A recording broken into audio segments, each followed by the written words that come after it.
What's up, everybody? Matt Nuzzo hanging out here with Brandon Scheid at Reel and Waterman's Retreat. And today we get to go over the Naish Pivot Nvision. And it has a Lula. Look, it's gold. Ooh. Check it out.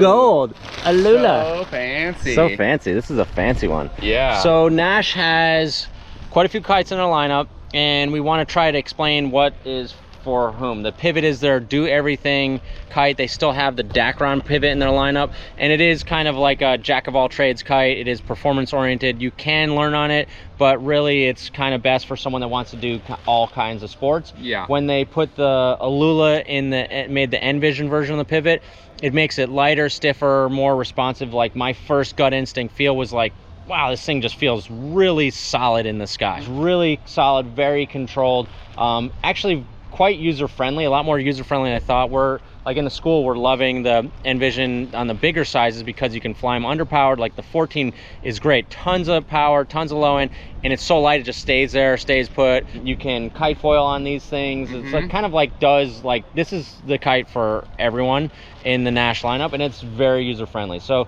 Brandon, give us a little rundown on your feeling on the Nvision 9. Well, we've been riding the 9 and the 12, so give us a rundown. I don't know if you remember when you taught me to kiteboard again when I first got here, we took the 12-meter Nvision Pivot, and I think we were in 14 miles an hour, maybe a little bit, and I was immediately impressed as how easy it was to climb off the water, how on the edge of the wind window there's not like, oh no, don't do that. Right, when you're relaunching. Snap, boom, boom. It's like, it just listens so well and has drive everywhere. You don't have to like buy this kite if you want your kite to listen to you. Yeah, it does. It does literally listen to you.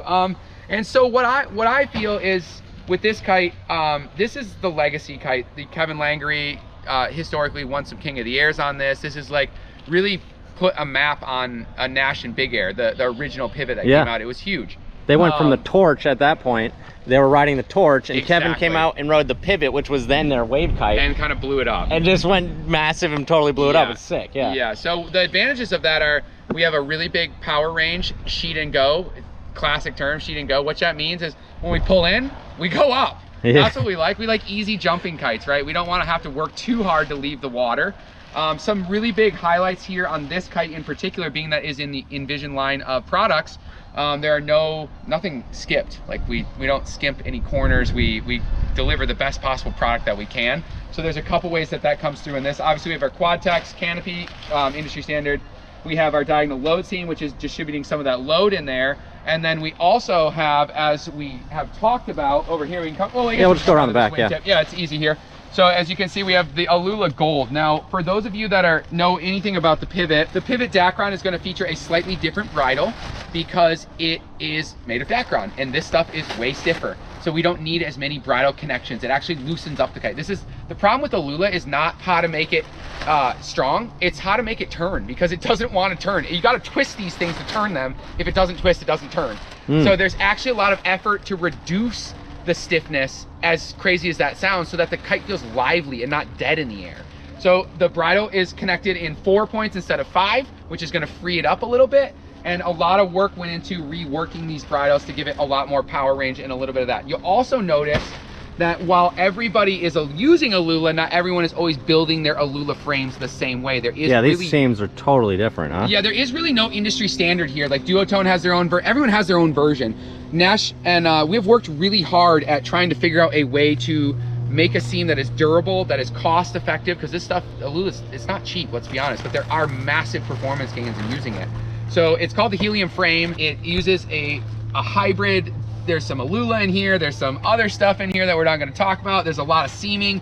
A lot of freaking work went into this, trying to figure out how to make these things not basically blow up. Like, you would hate to buy a $3,000 kite and have it blow up. So like, we worked on that for, I mean, I think they've been working on this frame for 2 years. I went into getting these seams to work. So that's kind of the highlights for me. And what I feel in this kite is a kite that is just super easy to use, whether you're a high level kiteboarder or kind of an entry level kiteboarder.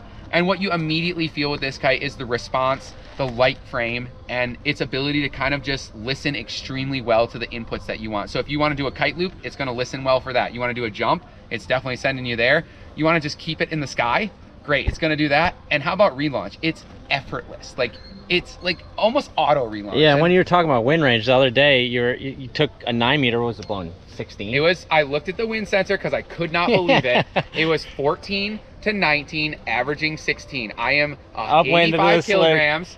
That's almost 190 pounds. You're so European. I should not kilograms. be able to go upwind to the slick in 16 miles an hour. That is typically a 12. Right.